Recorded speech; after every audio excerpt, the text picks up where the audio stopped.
Hey guys, welcome back for another episode of The Suited Shootist, and this one is, as you can see, a bit of a departure.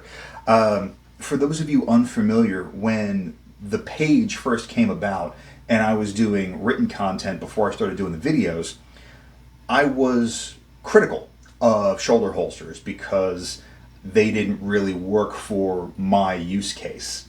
Now, my friend John Johnston is fond of saying you can either be certain or you can be right, but you can't be both at the same time. And so what I'm going to be doing here is a little bit of exploration, because I'm still fairly certain that the shoulder holster is not really going to be an optimal solution for my personal needs. But what I never really researched beyond was, what is the use case? What are the criteria where a shoulder holster not only makes sense, but is an effective solution? And so what I'm going to be doing here for the next several months is toying around with a couple of different rigs for a couple of different guns and seeing really what it can and can't do. And so what we're going to be working with is this one. It was graciously supplied by my friends over at Gat Daily. I'm going to link to their channel because honestly you should be following. They put out some great and supremely entertaining content.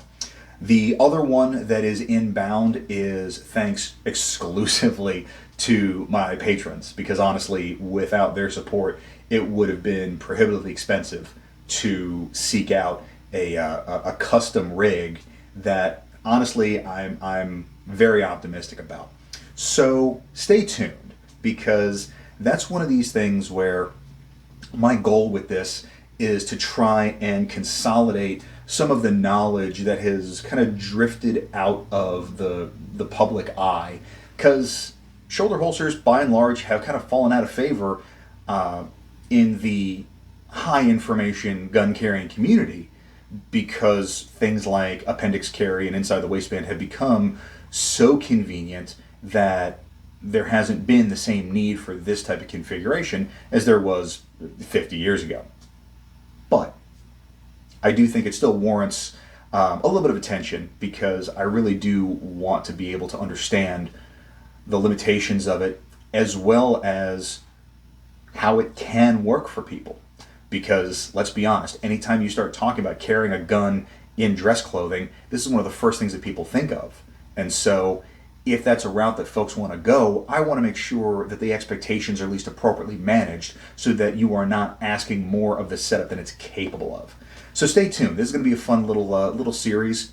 And if you want to support the channel directly and you've been getting some mileage out of it, the Patreon link is right there, as well as this is the type of thing that we talk about in the Bespoke Solutions Facebook group as well. We've got a ton of great conversation going on. So aside from that, stay tuned. Hope everybody has a fantastic week.